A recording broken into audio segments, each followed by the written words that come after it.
같이 묵도하심으로 낮 예배를 함께 드리겠습니다.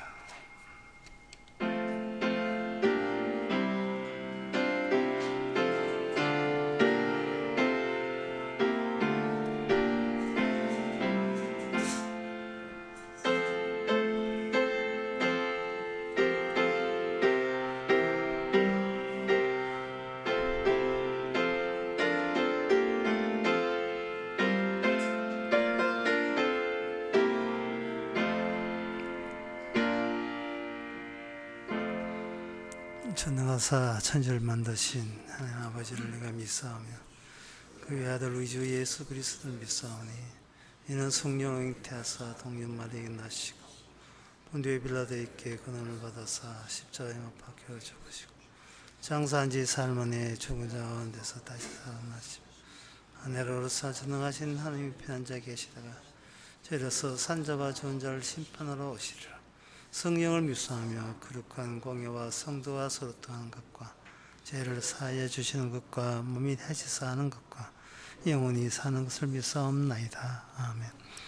방백들을 의지하지 말며 돌 힘이 없는 인생도 의지하지 말지니 그 호흡이 끊어지면 흙으로 돌아가서 당일에 그 도모가 소멸하리로다. 하나님 아버지, 사람들 의지하지 않게 하옵소서. 사람들의 미혹받지 않게 하옵소서. 그들의 제안에 혹하지 않게 하옵소서. 그들의 힘과 권세에 미련 두거나 흔들림이 없게 하여 주시옵소서. 모든 움직임이 우리 주님으로부터 나온다는 것을 잊지 말게 하옵소서. 예수님의 이름으로 기도합나이다. 아멘. 교동문 24번입니다.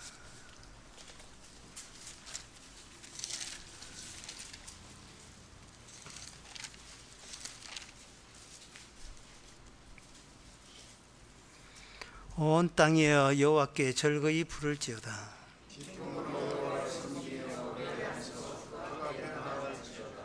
여호와가 우리 하나님이신 줄 너희는 알지어다.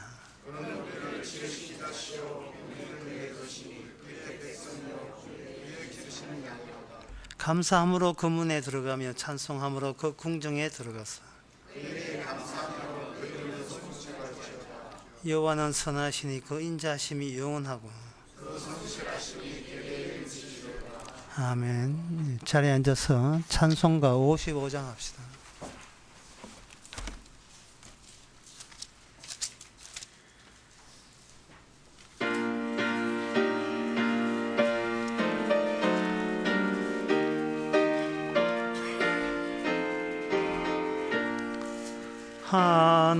하나님이 크신 사랑 하늘로서 베리사 우리 맘에 항상 계셔 온전하게 합소서.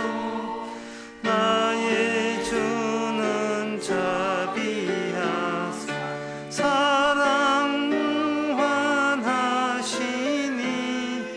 두려워서 떠난 자를 구원하여 주옵소서. 걱정 근심 많은 자를 성령 감화하시며 복과 은혜 사랑받아 평안하게 합소서. 천과 나중 되신 주여 항상 인도하셔서 마귀 유혹받는 것을 속히 끊게 합소서. 전능하신 아버지 주의 능력 주시고 우리 맘에 임하셔서 떠나가지 맙소서. 주께 영광 항상 돌려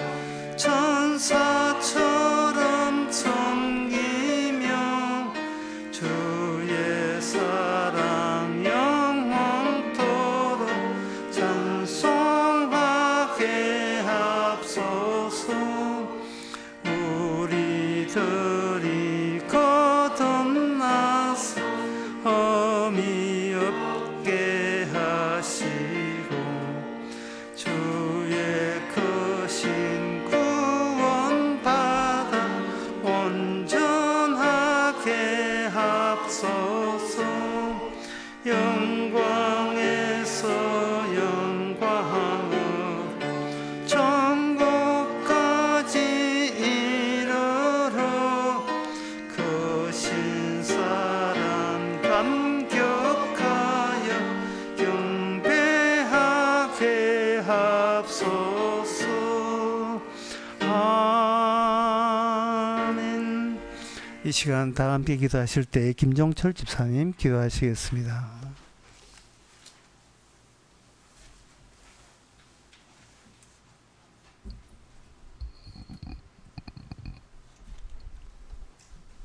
사람의 마음의 믿음은 바라는 것들의 이 세상 실상이요 하늘나라에 보이지 않은 것들의 십자가 증거니 하늘에서 하나님의 뜻대로 이루어지는 심판뿐인 이 세상인 것을 이 세상에 육신의 몸으로 오신 예수님이 인간의 믿음 속에 친히 함께 하셔서 이 세상 실상을 3년 동안 제자들과 보여주시고 오늘 인간들이 바라는 모든 세상에 존재한 것들은 하나님 나라에 존재하지 않음을 보여주셨으니 이 시간 이삭과 이스마엘의 설교를 통하여 깨닫는 시간이 되게 하여 주시옵소서. 하나님의 말씀이 이 땅에서는 하늘에서 이루어지는 하나님의 뜻이 동일하게 예수님의 저주받음과 심판을 성경을 보고 듣고 깨달아도 이미 십자가에서 죽음으로 다 이루신 예수님의 피로 결론지어져 구약에서 인간의 죄를 대신 죽은 제물의 그 대속이 곧 우리의 죽음으로 오늘 이렇게 하나님 앞에 예배를 드리는 예물로 드려지는 시간이 오니 하나님께서 저희의 몸을 받으시고 주님의 피 흘리심에 주 안에서 죽은 자의 참 모습을 발견하는 시간 되게 하여 주셔서 사나 죽으나 주의 것인 것을 감사하며 주님이 가신 십자가를 증거하는 자로 세상의 돈에 팔려 사는 저희들이 갇혀 있는 것이 무엇인지를 발견하고 세상 죄와 예수님의 죽음과 부활은 영원히 세상 끝날까지 주님만 하시는 그리스도의 비밀일 것을 감사하며 예수님의 이름으로 기도드리옵나이다. 아멘.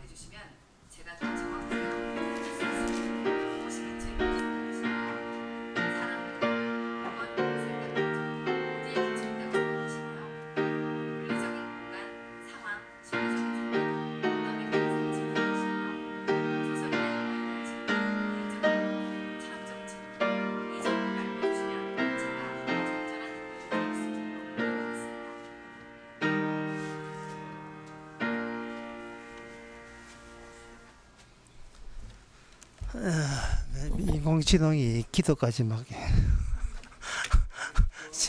하게 되네요. 다른 광고 없으면 찬송가 236장 합시다.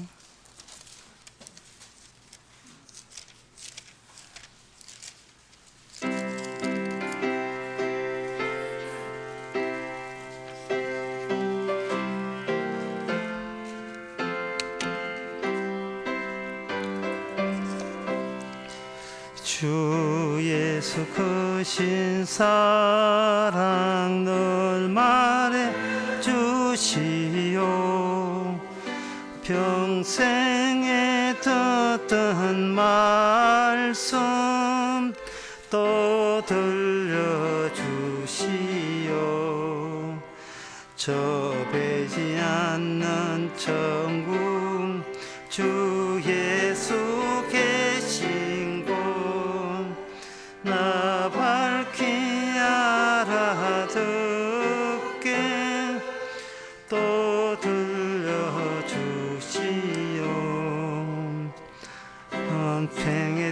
듣던 말씀 평생에 듣던 말씀 주 예수 크신 사랑 또 들려주시오. 아침에 이슬 방울 치사 짐같이 내 기억 부족하여 늘 잊기 쉬우니 잘 알아듣기 쉽게 늘 말해주시오. 날 구속하신 사랑 또 들려주시오. 평생에 듣던 말씀 평생에 듣던 말씀 주 예수 크신 사랑 또 들려주시오. 주 예수가를 위해 이 세상 오셔서 날 구속하시는 애 말하여 주시오. 나 같은 사람 위에 그 보혈 흘렸네. 이 복스러운 말씀 또 들려주시오. 평생에 듣던 말씀 평생에 듣던 말씀 주 예수 크신 사랑 또 들려주시오. 이 세상 헛된 영광 날 미혹할 때에 주 예수 크신 사랑 늘 들려주시오. 천국의 빛난 영광 내 눈에 비칠 때 주 예수 크신 사랑 또 들려주시오. 평생에 듣던 말씀 평생에 듣던 말씀 주 예수 크신 사랑 또 들려주시오. 하나님의 말씀은 히브리서 11장 17절에서 19절까지입니다. 아브라함은 시험을 받을 때에 믿음으로 이삭을 드렸으니 저는 약속을 받은 자로 돼 그 독생자를 드렸느니라. 저에게 이미 말씀하시기를 내 자손이라 칭할 자는 이삭으로 말미암았으리라 하셨으니 저가 하나님이 능히 죽은 자 가운데서 다시 살리실 줄로 생각한지라. 비옥컨대 죽은 자 가운데서 도로 받은 것이니라. 아멘. 아브라함에게 하나님께서 하늘의 별같이 바다의 모래같이 다신 자손을 주시겠다고 하셨놓고 그렇게 그 자손을 아브라함에게 지시하기를 그 자손을 죽일 수 있느냐고 물으시는 겁니다. 하나님의 약속이라 하는 것은 약속의 그 모태가 주어지면 그 다음부터 쭉쭉쭉쭉 그 자손이 자손을 놓으면 약속은 이 지상에 구체화되면서 확장되어서 하나님의 약속은 구현된다. 누구나 그렇게 생각할 겁니다. 그런데 하나님은 자식이 없는 가운데 이삭을 주시면서 이삭을 통해서 자손이 번식한다고 하면서 그 이삭을 절단내게 만들어버려요. 그러면 하나님이 벌칙한다는 그 약속은 이거는 나중에 부도가 되죠. 성립이 될 수가 없는 겁니다.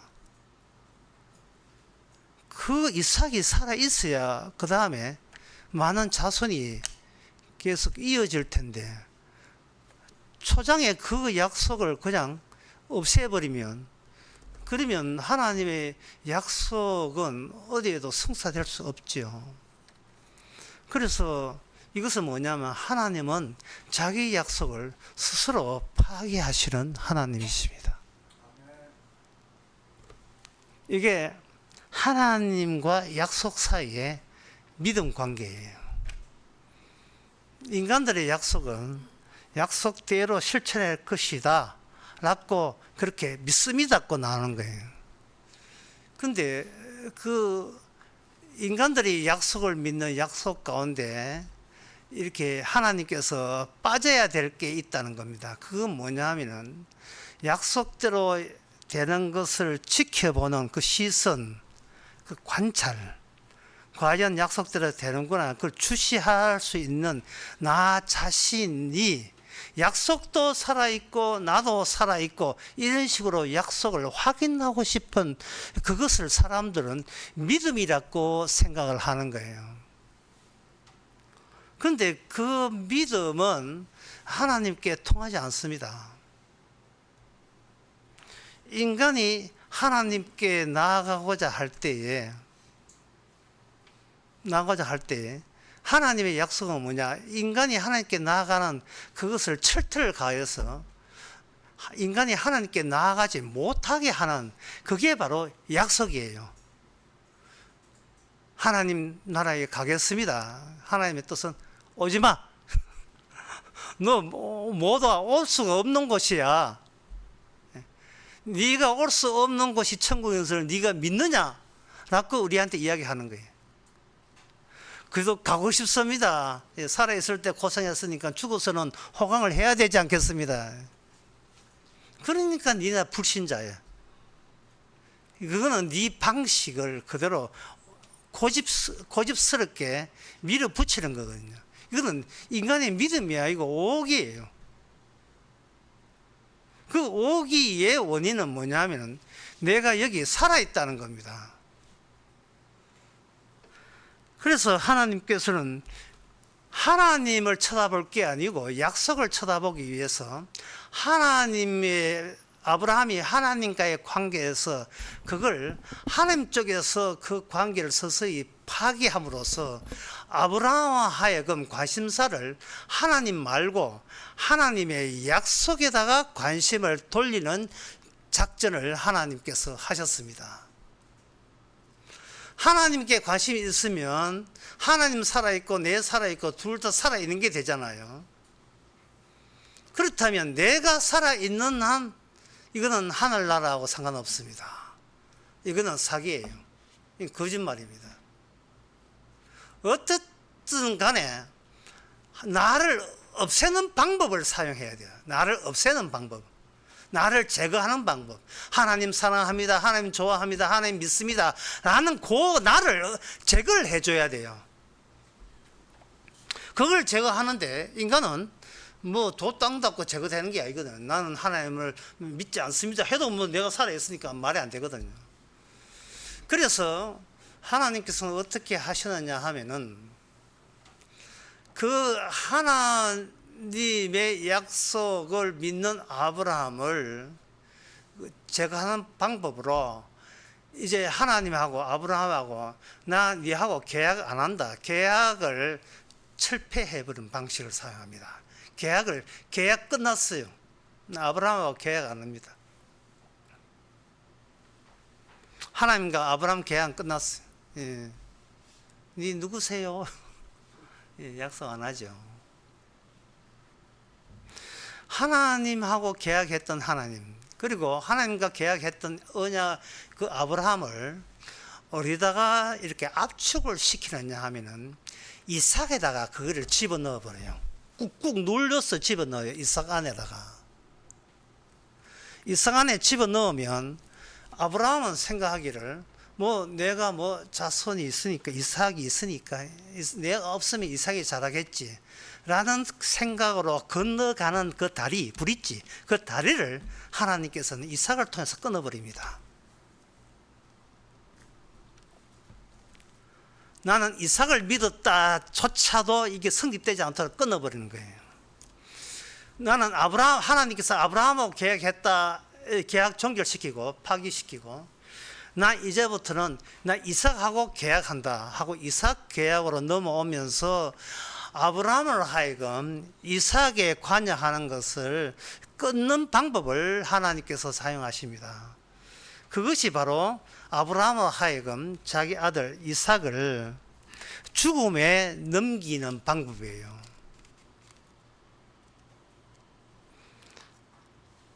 이것이 오늘 본문에서는 아브라함은 시험을 받을 때라고 해요. 시험을 받을 때에, 시험이라는 것은 이런 뜻입니다. 시험 받기 전의 세계와 시험 받기 후의 세계가, 시험 받기 전에는 예상도 상상도 못한 세계라는 것을 시험을 통해서 따로 마련해 주는 거예요. 시험 받기 전에 상상했던 세계가 시험 받기 후에는 전혀 엉뚱한 세계가 전개된다라는 그것을 뜻하는 겁니다. 이런 시험에 대해서 좋은 예가 창세기 32장에 보면 그 나옵니다. 창세기 32장에 야복강에 있을 때 야곱이 뒤에는 형이 추적하고 있고, 야곱은 형을 달래기 위해서 일단은 뇌물 주기로 작전을 짰고, 그 다음에 형이 혹시 자객을 보내서 자기 죽일 줄을 모르기 때문에 밤새도록 야복 강가를 지키고 있는데, 그때 형의 자객이 오는 게 아니고 뭔가 낯선 사람이 자기를 공격했어요. 공격받고 가만히 있을 야곱이 아니잖아요. 야곱은 어릴 때부터 지는 걸 몰랐어요. 태어나기 전부터 형하고 싸웠으니까.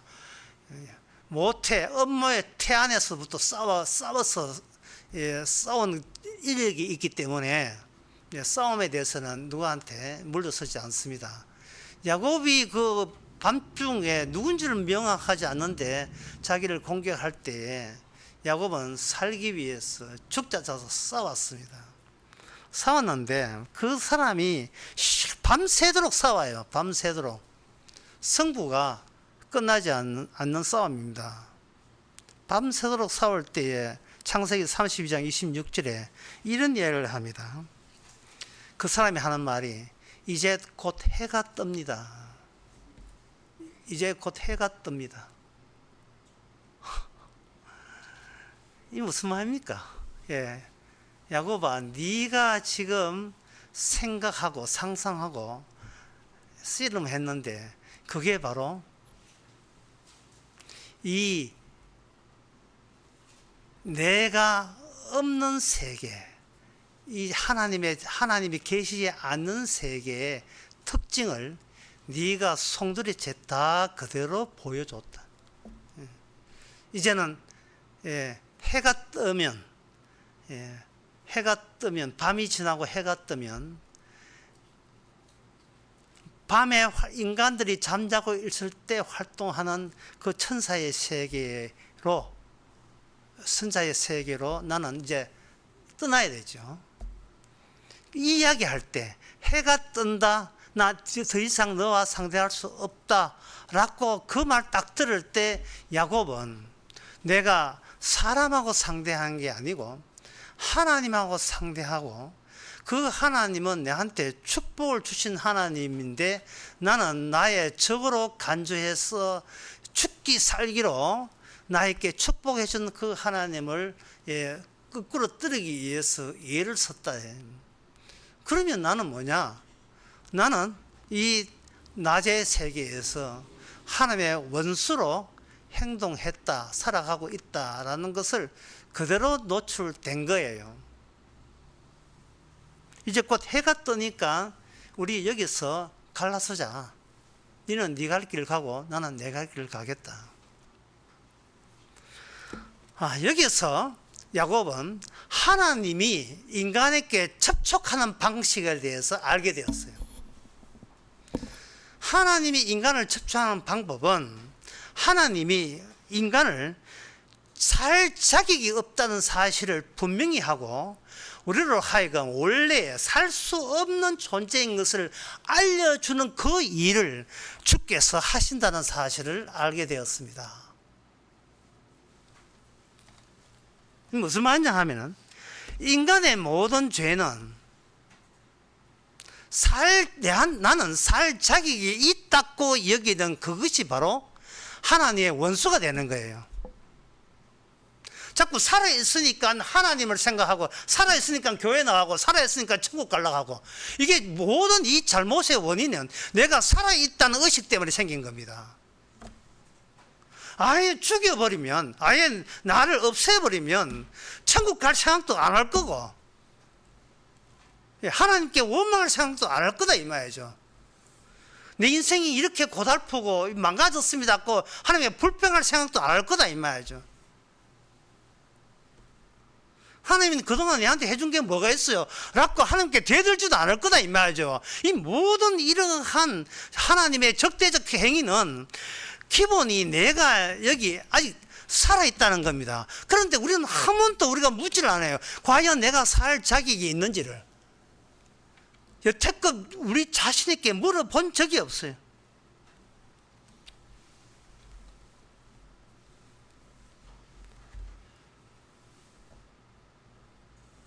하나님의 뜻의 반대말이 뭐냐 하면은 바르게 살기예요. 저는 분명히 합니다. 바르게 살기를 생각한다면 저는 100% 지옥입니다.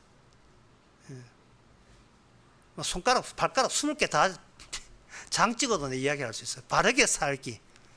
이것이 자기를 지옥으로 몰아넣습니다.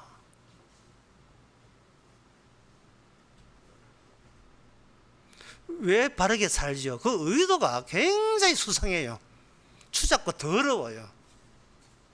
이 세상에 가장 추잡한 인간이 뭐냐? 바르게 사는 사람들이에요. 그 추잡한 일, 바르게 살기의 정반대 말이 희생입니다. 희생이에요. 하나님은 약속을 아브라함의 자손을 약속한 게 아니고 아브라함 때문에 죽은 희생물을 약속으로 주시는 거예요. 희생물을.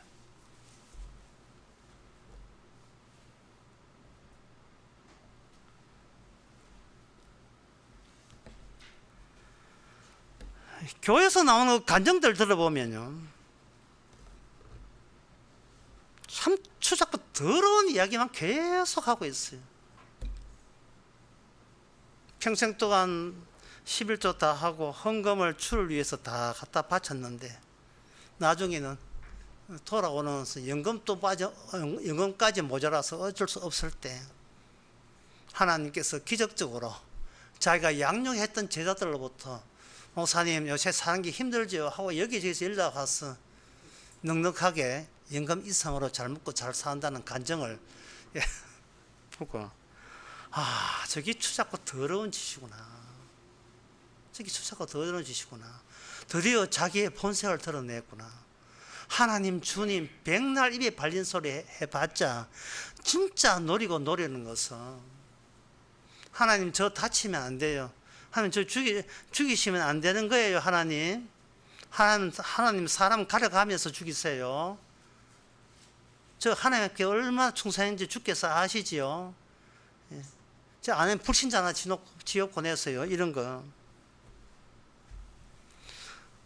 주께서 원하는 것은 뭐냐면은 그런 지저분한 이야기를 하는 게 깔끔합니다. 깔끔한 게 뭐냐? 지저분하게 죽기예요. 인간에게는 바르게 살기가 없습니다. 인간은 바르게 살기란 자체가 성립이 안 돼요. 바르게 죽는 거요. 바르게 죽는 것도 성립 안 돼요. 더럽게 살다가 그냥 죽는 거예요. 더럽게 살다가 죽는 거예요. 왜냐하면 하나님과 인간의 맺은 관계는 하나님이 직접 인간을 만나는 게 아니에요. 저리가 밀어냅니다. 하나님은 하나님의 약속, 다른 말로 하면 희생물을 통해서만 만납니다. 그 희생물은 직접 하나님의 작품이에요. 놀라운 사실은 그 하나님이 희생물을 주시는 게 아니고 하나님이 직접 희생물이 되신다는 사실이에요. 그렇게 해서 인간들이 생각하는 고상한 하나님이라는 그 하나님의 이미지와 완전히 이거는 단절을 시켜버려요.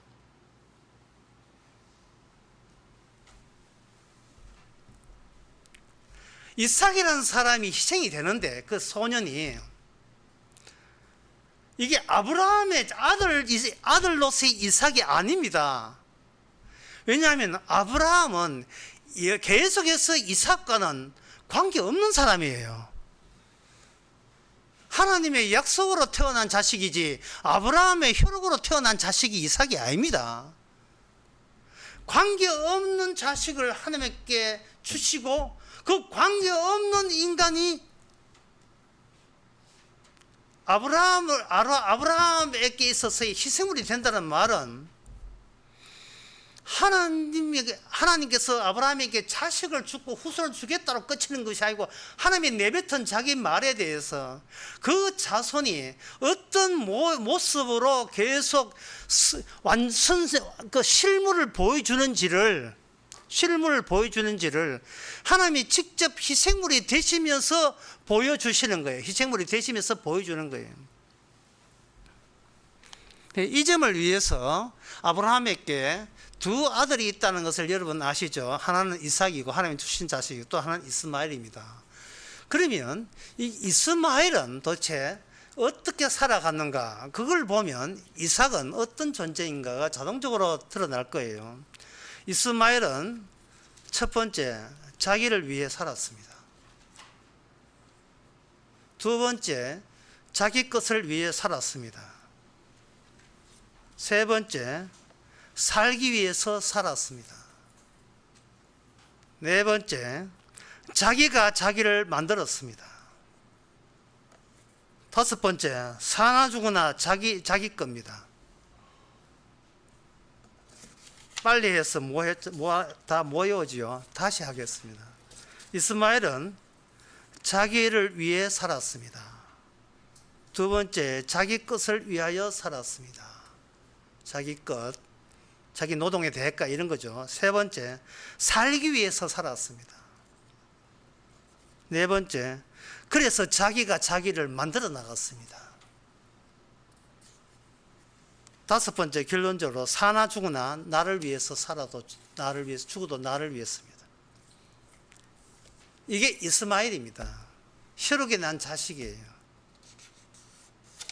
그러니 어느 인간이 이스마엘 프레임, 이스마엘 테두리에서 벗어날 자가 누가 있습니까? 아무도 없어요. 왜 의도적으로 하나님께서는 이삭 있기 전에 이스마엘을 의도적으로 아브라함에게 낳게 했습니까? 이 인간이라는 프레임이 이스마엘로 통해서 100% 완벽하게 다 보여준 거예요. 그리고 난 뒤에 하나님께서 이스마엘에게 어떻게 했느냐 하면은 창세기 21장 10절에 보면 내어 쫓아라 했어요. 내어 쫓아라. 와, 정말, 예. 내어 쫓아라 했어요.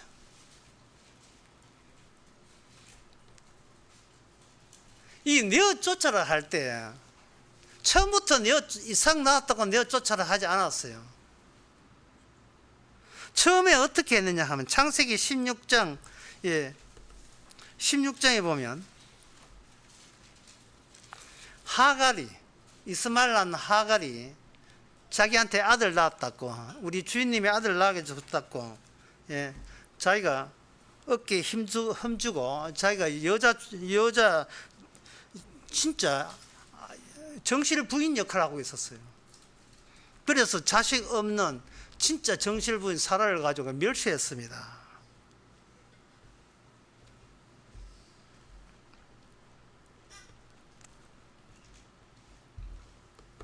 그러니까 도저히 사라가 참지 못해가지고, 참지 못해서 어떻게 했는가? 예, 추방을 했죠. 추방을 했는데, 예, 창세기 16장 9절에서 참 이상한 일이 있습니다.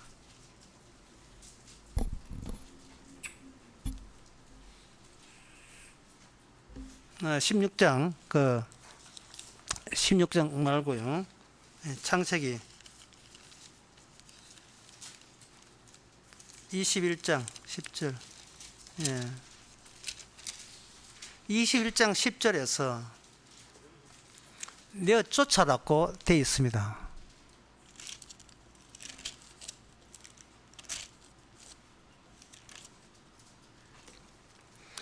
그런데 내어 쫓아라고 되어 있는데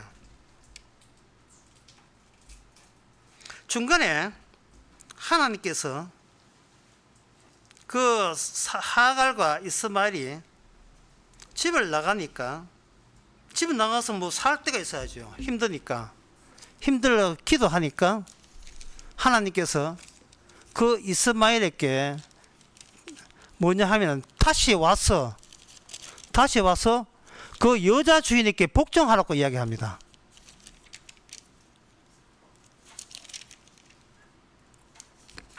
자, 여자 주인에게 복종을 하라는 말,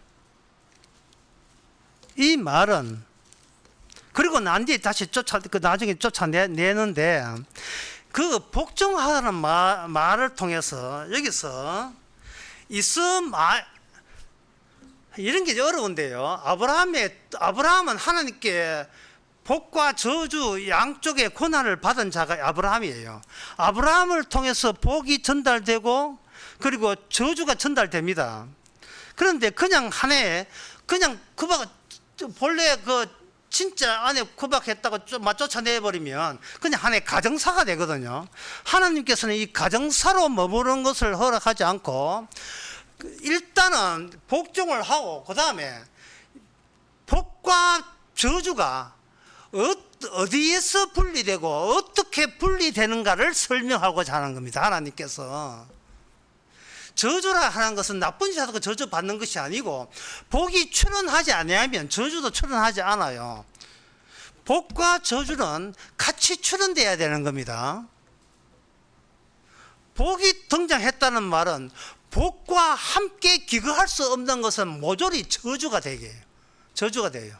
이게 하나님께서 창세기 12장에서 아브라함에게 약속했던 복과 저주가 후에 하나의 가정사를 통해서 어떻게 구체화되는가를 보여주는 거예요.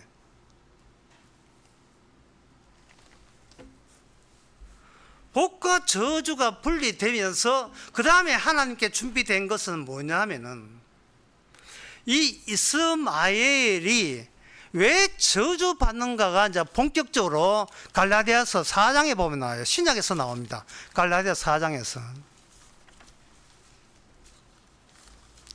갈라디아서 4장의 8절에 보면, 4장 8절 말고 4장 21절에 보면, 내가 말하되 율법 아래에 있고자 하는 자는 율법을 듣지 못하였으냐, 기록된 바 아브라함의 두 아들이 있으니 하나는 계집 종에서 하나는 자유하는 여자에게서 났다, 이렇게 돼 있어요. 여기 왜 율법이 왜 동원되어야 하느냐, 그것은 바로 이 이스마엘에 속한, 육에 속한 자들의 특징은 아브라함에게 이삭이 오기 전까지는 내가 누군지를 몰라요. 그런데 아브라함에게 이삭이 등장하면서 졸지에 사람들은 내가 이삭과 차이점이 뭐냐, 이삭과 다른 점이 뭐냐, 이삭과 나는 어떤 점에서 뭔가 구별되는가, 그걸 하나님께서 이삭을 약속으로 줌으로써 모든 인간이 이삭을 표준화해요. 스탠다드를 해서 자기 자신을 바라보게 하는 겁니다.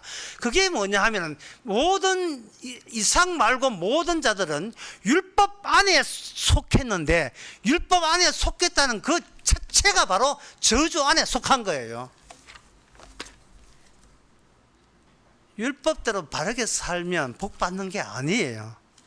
율법 아래 있다는 그 자체만 해도 이미 그거는 저주 아래 있는 거고 저주에 갇혀 있는 거예요. 그러니까 아주 이야기를 아주 쉽게 하면 이렇습니다. 여러분 사람으로 태어났어요? 그러면 저주 아래 있습니다.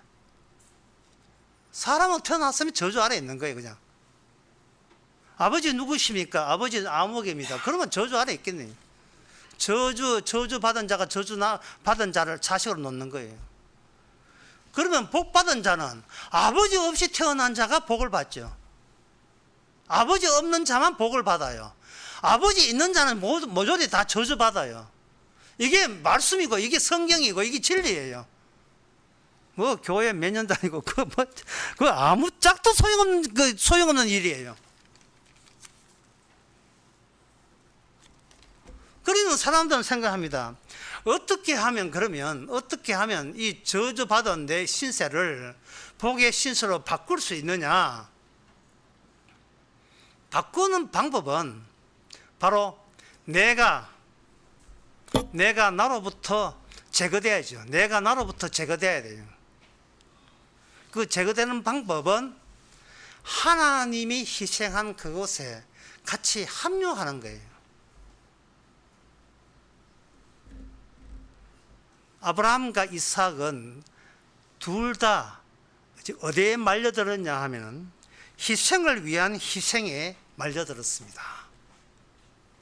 희생을 위한 희생. 제가 희생을 위한 희생을 표현하는 것은 아브라함은 이삭 때문에 구원받았고 이삭은 아브라함 때문에 구원받았다. 지금 이 이야기는 성립이 안 된다는 거예요. 누가 구원받는다는 자체가 성립이 안 되는 거예요. 그래 되면 구원받는 존재가 또 생겨버려요. 구원받는 존재가 또 생겨버리면 이거는 그다음부터는 뭐냐, 아까 이스마엘하고 똑같은 그 코스를 밟게 돼요. 나는 나를 위해 살았다. 나는 나의 것, 내가 구원받은 그 구원을 위해 살았다. 이 똑같은 코스. 구원받기 위해서 나는 구원받기 위해서 살았다. 똑같은 코스로 그대로 들어서기 때문에 그거는 용납이 되지 않습니다. 나를 절단내 가지고 나라는 자리가 희생의 자리로 대체돼야 될 문제, 대체돼야 돼요. 그래서 갈라디아서 3장에 보면 누구든지 율법 행위 안에 속한 자는 저주 아래 있나니 율법에 기록된 대로 온갖 일을 항상 행하지 아니하면 저주 아래 있는 자다.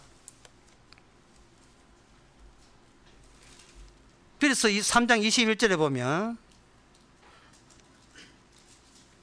만일 능히 살게 하는 율법을 주셨다면 그 의가 반드시 율법으로 말미암았으리라. 그러나 성경은 모든 것을 죄 아래 가두었으니, 이렇게 되어 있습니다. 모든 것을 죄 아래 가두었으니 어느 누구도 죄 밖으로 벗어나서 율법대로 산 사람도 없고 하나님의 바르게 살 사람도 없다, 이 말입니다. 그래서 인간의 바르게 산다는 것은 바로 자기가 죄인인 것을 교묘하게 감추는 하나의 지저분한 짓이 되는 거예요. 죄밖에 나올 게 없으면서 예수 믿고 성령으로 바르게 살았습니다 우기는 사람들은 전부 다 추잡고 더러운 인간들이에요.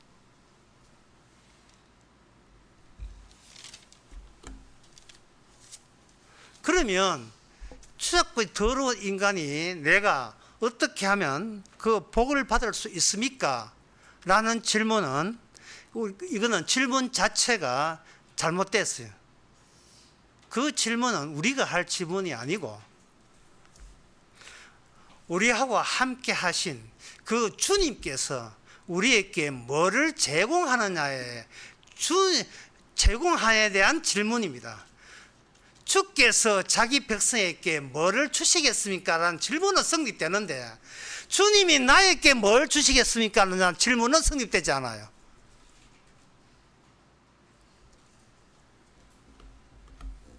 주님께서 인간에게 어떤 책임도 묻지 않은 이유는 이미 인간은 죄인이기 때문에 물을 필요조차 없는 거예요. 곱게 그 지옥이나 가라. 곱게 지옥이나 가면 되지. 뭘 이렇게 바르게 하나는 뭐 가능성이나 뭐 있으면 바르게 하는데 그런 가능성은 없어요. 마태복음 25장에 보면 그 대목이 나옵니다. 아주 노골적으로 이야기해요. 예. 제정신 같으면 이 말씀 듣고요. 아, 그렇구나. 대박. 받아들여야 됩니다. 목자께서 마지막에 양과 염소를 이제 심판하고, 그때 임금이 오른편에 있는 자에게 내 아버지께 복받을 자들아, 이 복이 나와요. 이제 이 복이 나온다고요. 저주받은 우리에게 복이 주어지는데, 복받을 자에 하면서 창세로부터 너희께 예비된 나라를 상속하라 라고 하시면서 35절에 내가 줄일 때 너희가 먹을 걸 주었고 목마를 때 마시게 하였고 나그네 되었을 때 영접하였고 벗었을 때 옷을 입혔고 병들었을 때 돌아보았고 옥에 갇혔을 때 와서 보았느니라. 이에 의인들이 대답하여 이르되 주여 우리가 언제 주의 줄이신 것을 보고 언제 그렇게 했습니까 하고 도리어 반문하고 있어요. 제가 한 기억이 없는데요. 주님 왜 이러십니까? 제가 주님한테 한 기억이 없어요, 주님. 이게 정답입니다. 이게 정답이에요.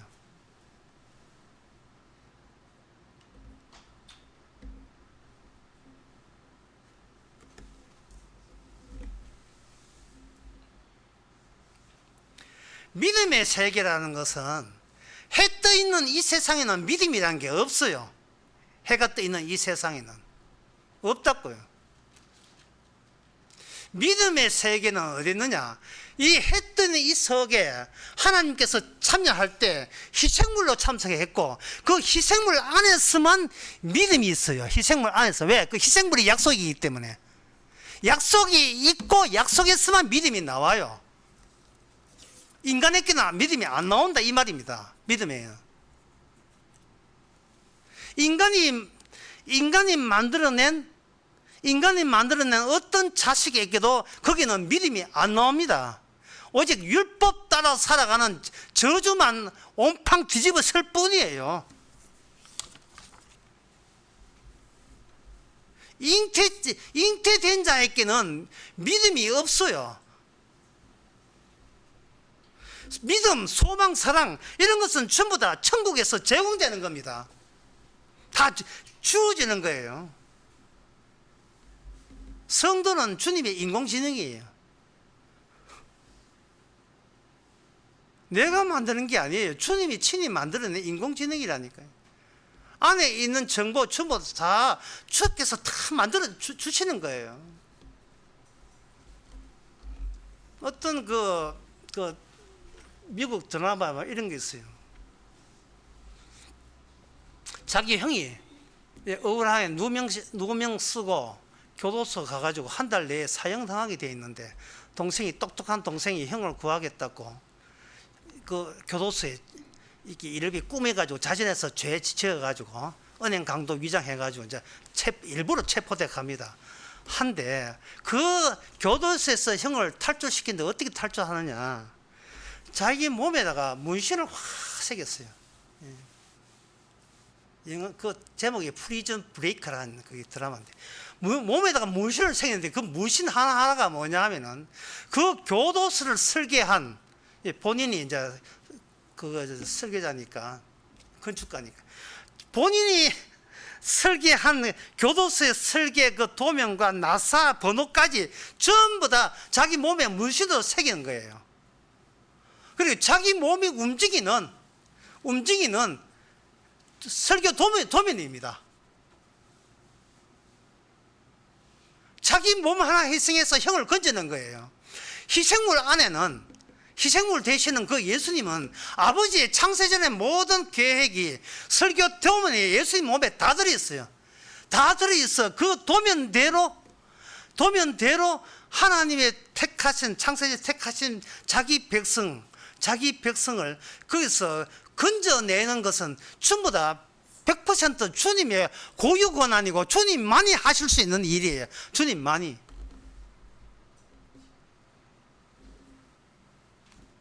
그러니까 성도에게 일어난 일은 100% 복입니다. 성도에게.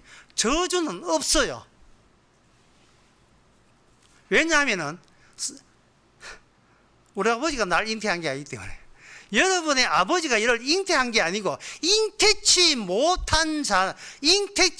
못한 자로 규정해서 잉태한 분의 모든 창세전의 계획이 자기가 잉태치 못한 자의 인생에다가 다 그걸 압축해서 수쳐 넣는데 그 첫 번째 사례가 뭐냐? 이삭이다 이 말이죠. 첫 번째 사례가 이삭이에요.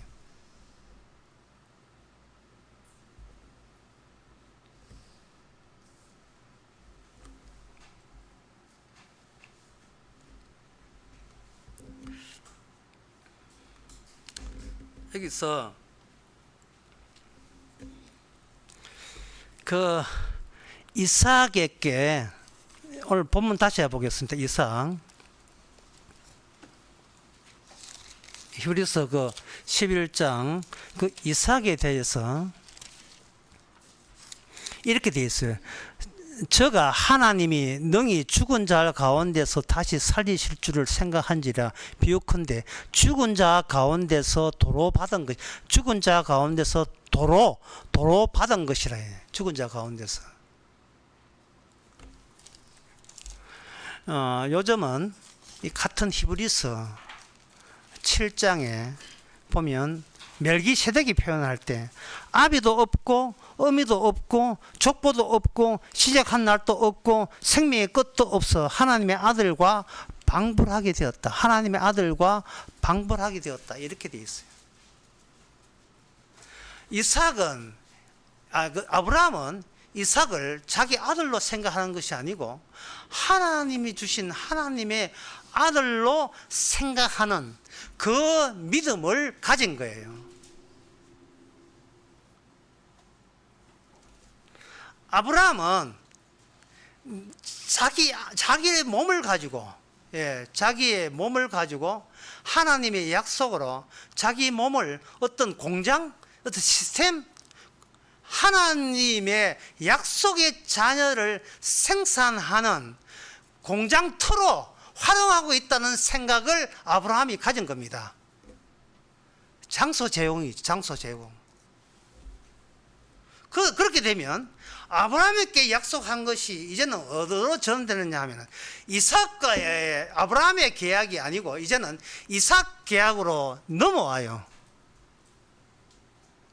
이삭 계약으로 넘어오게 되면 아브라함의 때는 하늘의 별같이라고 되어 있는데 창세기 22장에 보면 거기에 이삭한테는 뒤에 붙어요. 하늘의 별도 나오지만 바다의 모래, 바닷가의 모래같이라고 27절에 나옵니다. 바닷가의 모래같이. 그렇다면 이 아브라함, 이삭, 야곱, 이 요셉, 이 하나님의 약속의 자손들의 이 특징은 하나님의 백성을 수급하는 공급책, 인력 공급책, 노동시장에 새벽에 나오면 뭐 중소기업이나 그 건설회사에서 오늘 미장이 한 5명 필요합니까? 예, 공급됩니다. 그 공급책. 근데 도구 필요합니까? 도구 필요 없습니다. 그 믿음만 갖고 오세요. 믿음만 갖고 오라는 거예요. 그 믿음이라는 것은 뭐냐 하면은 하나님은 나하고 상대하지 않는다는 생각이에요. 하나님은 나하고 상대하지 않는다. 왜 나하고 상대하지 않느냐? 하나님은 잉태치 못한 자와 상대하기 때문에 뭔가 부모로부터 혈육으로 끊어진 자로서 나를 다루기 때문에 그런 자로 상대를 하는 거예요. 그런데 그 인력시장에 가가지고 무장이 할 줄도 모르는데 무슨 오늘 또 일당이나 챙겨시고 오게 되면 저 아저씨는 좀 할 줄 알아. 몇 년 됐어요? 10년, 몇 년, 5년, 나는 8년. 몇 년 됐어요? 사실은 이제 할 줄 모르고요. 그냥 뒤처리 하면서 그냥 좀 하루 시급 좀 받으려고 나가라 쫓아내지요. 그 쫓아내는 기준이 뭐냐? 바로 희생물입니다. 희생. 사도행전에 그 이디오피아 내시가 나와요. 사도행전 8장에 빌립 집사가 주선을 하게 되는데요. 이 빌립 집사, 이제 우리가 이제 방금 알았기 때문에 빌립 집사 한 역할은 인력 조달, 공급책. 공급책인데 빌립 집사 특징은 성령의 충만함을 받았다는 거예요. 성령의 충만함을 받아서 이 인간들의 노동을 활동하는 이 낮의 세계에 밤에 나타나는 그분의 세계, 하늘나라의 세계를 이 땅에서 활동을 하는데 공통점은 뭐냐? 희생물에 대해서 언급을 하는 거예요. 희생물에 대해서. 제가 이게 사도행전 8장 보면서 내가 옛날부터 늘 생각했던 것이 그거예요. 뭐냐 하면은 그 하나님께서 하나님의 주의 사자가 천사가 빌립을 갑자기 인사이동 시켜가지고 엉뚱한 공간에다가 사막에다가 떡 집어넣었다 이 말이죠. 그때 29절에 성령이 빌립더러 이르되 이 병거가 마차가 가까이 나아가라 하거늘 성령에서 빌립이 나아갈 때에 그때 그 마차에서 이디오피아 내시가 읽던 성경 기절이 여기서 나와 있어요. 그게 사도행전 8장 32절에서 33절입니다. 저가 사지로 가는 양과 같이 끌려왔고 털 깎는 자 앞에 있는 어린 양의 잠잠함과 같이 그 입을 열지 아니하였도다. 낮을 때에 공변된 판단을 받지 못하였으니 누가 가히 이 그 세대를 말하리요. 그 생명의 땅에서 빼앗김이라. 라는 요 대목을 이디오피아 내시가 요 대목을 읽고 있었던 거예요. 그 대목이 사도행전 이사야 53장 6절에서 7절 말씀이에요. 그래서 여기서 한번 생각해 봐야 돼요. 왜 그 많은 두꺼운 구약 성경 가운데서 얼마나 두껍습니까? 하필이면 이사야 53장 7절에서 8절, 6절에서 7절, 7절에서 8절 그 대목에 왜 꽂혀 있느냐 이 말이죠. 그러니까 성령께서 또 빌립 집사도 거기 내시도 성령께서 딱 지적하는 그 귀절이 도대체 무슨 내용을 담고 있는 귀절이냐 이 말이에요. 그게 바로 희생물입니다. 희생물인데 그 희생물 안에는 일체 하나님다움이 하나도 없어요. 하나님다움이 마치 뭐와 같은가? 춤으로 내려가는 양과 같이 끌려왔고 털 깎는 자 앞에서 어린 양의 잠잠함과 같이 이랬어요. 여기 하나님의 초월성, 하나님의 대단함, 하나님의 초능력 이런 게 일체 없습니다. 그리고 더 놀라운 사실은 이렇게 당하면서도 입을 꾹 다물고 아무 소리 하지 않아요. 잠잠하게 끌려갑니다. 잠잠하게. 그리고 그 생명은 땅에서 빼앗기는 거예요.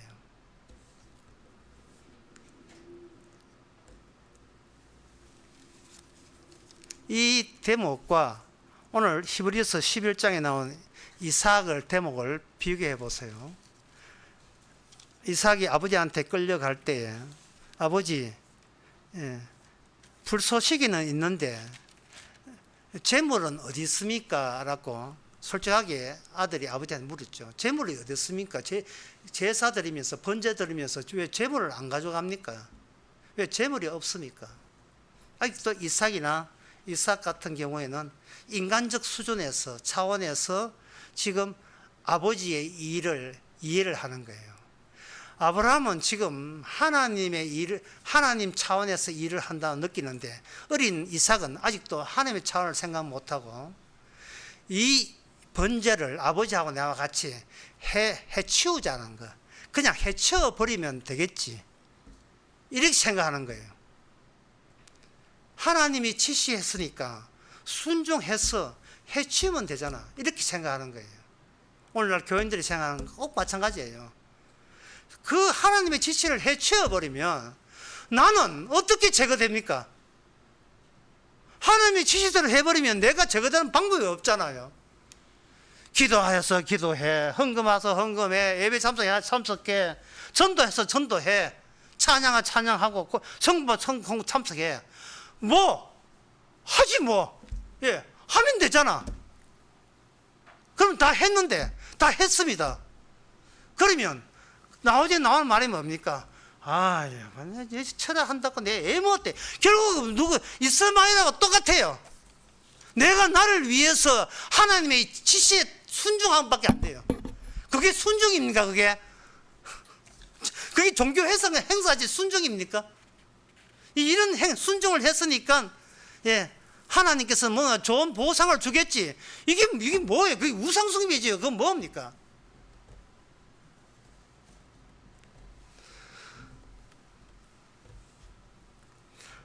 하나님께서 이삭한테 아브라함하고 이삭에게 요구하는 것은 이스마엘과는 어쨌든 저쨌든 간에 이스마엘과는 달라야 된다는 겁니다.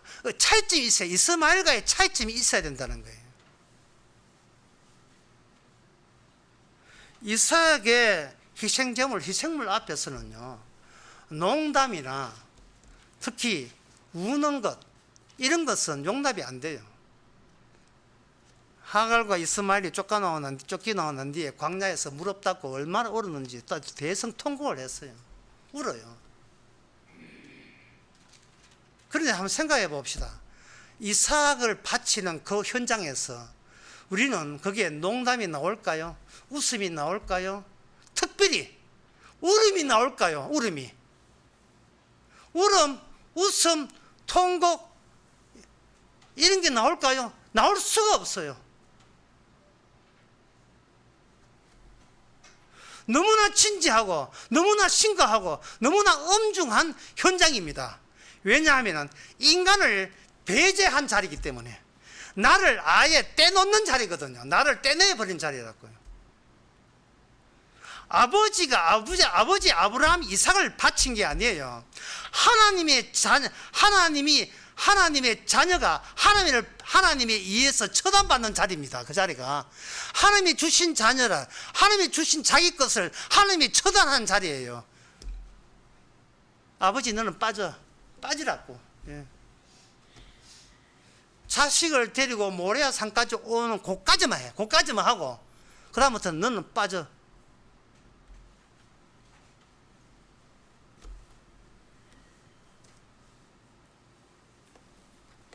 이스마엘의 인생의 특징은 이게 쭉쭉 늘어진다는 거예요. 꼭 여름날에, 예, 여름날처럼 장마철처럼 쭉쭉 늘어져요. 예. 그런데 이삭의 특징은 짧은 한순간, 하나님과 접촉되는 짧은 한순간, 그 짧은 한순간이 이삭에는 시작이고 끝이고, 그리고 그 시작과 끝은 그 순간을 아예 이삭에 관한 과정으로 자갈발로 깔아놔요. 끝, 매 순간 끝으로 깔아놓으면 끝 지점에서 이삭 같은 인간들이 계속 거기서 생산되는 거예요. 그게 야곱이고, 그게 요셉이고, 그게 하나님의 택한 백성들의 출현이에요. 생산이고 등장입니다. 매 순간.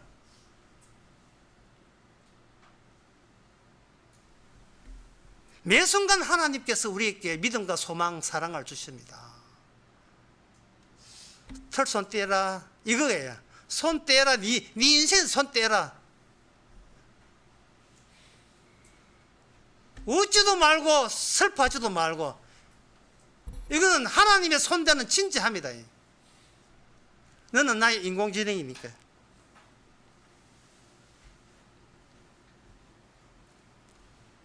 따라서 제가 할 수 있는 말은 이겁니다. 여러분, 우리 자신과 우리 자신이 상관없는 인간이에요. 관계없습니다. 우리 자신에 대해서 내가 아무 상관도 없는 인생을 살아가시면 복받은 이삭 같은 사람입니다. 여러분 인생에 여러분이 관여하지 마세요. 관여하지 마세요. 그러면 이제 끝으로 이제 관여하지 마세요 한다면 관여하는 게 아니잖아요. 무슨 대안이 있어야 될 거 아닙니까? 대안 알려드리겠습니다. 반드시 여러분 이스마엘로 살아가시기 바랍니다. 자기를 위해서 살고 자기 것을 위해서 살고 살기 위해서 살고, 예, 내 인생은 내가 만들고, 반드시 출발점을 저주로부터 들어가야 돼. 저주로부터. 예, 저주로부터. 매포소에 보면 돈 주고, 예, 티켓 끊잖아요. 이스마엘을 돈으로 넣게 되면 저쪽에서 뭐냐, 이삭이 티켓으로 끊어져 나와요. 이 신기해요. 근데 그 매포소 그 중간에 뭐냐, 주님이 죽으신 그 희생 제물 속으로 우리를 이스마엘로 집어넣는 거예요. 주께서는 의인을 부르는 게 아니라 죄를 부르셨으니까 이스마엘을 집어넣고 이것이 이삭으로 변하는 모습 보고 우리는 우리 인생에 대해서 놀라울 정도로 진지해야 됩니다. 이게 내가 내게 아니구나. 끝으로 시편 23편하고 마치겠습니다.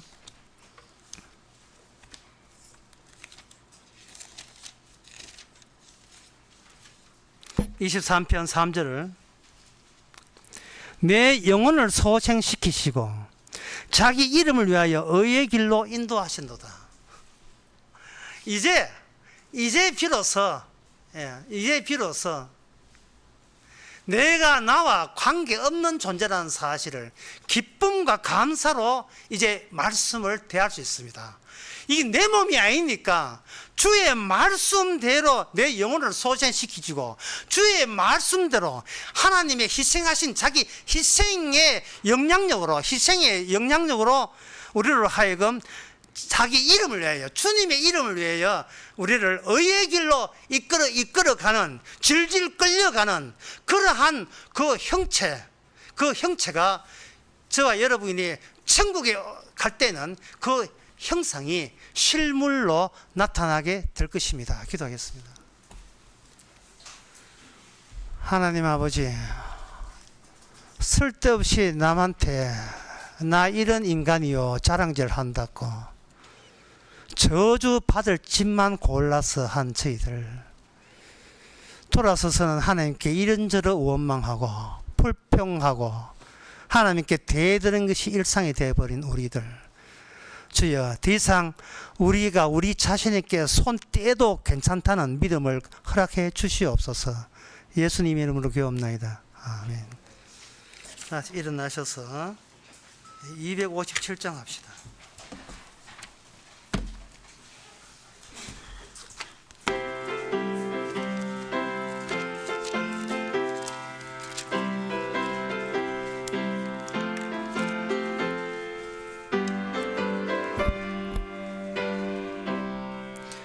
듣는 사람마다 복음 전하여 복스러운 소식 두루 퍼지세. 살아있는 곳에 전할 소식은 어느 누구나 오라. 어느 누구나 주께 나오라. 어서 와서 주의 말씀 들으라. 하늘 아버지가 오라 하시니 어느 누구나 오라. 오는 사람들은 지체 말고서 문 열었을 때에 들어오시오. 우리 행할 길은 구주 예수님 어느 누구나 오라. 어느 누구나 주께 나오라. 어서 와서 주의 말씀 들으라. 하늘 아버지가 오라 하시니 어느 누구나 오라. 언약하신 대로 이룰 것이니 아무나 그 언약 받을 수 있네. 받는 사람에게 생명이로다. 어느 누구나 오라 어느 누구나 주께 나오라 어서 와서 주의 말씀 들으라 하늘 아버지가 오라 하시니 어느 누구나 오라. 기도합시다. 지금은 우리 주 예수 그리스도의 은혜와 하나님의 크신 사랑과 성령의 충만하심이 어느 누구도 개입하지 않고 주님이 홀로 희생하신 그 공로만 구원한다는 사실을 깨닫는 모든 성도에게 함께 있을지어다.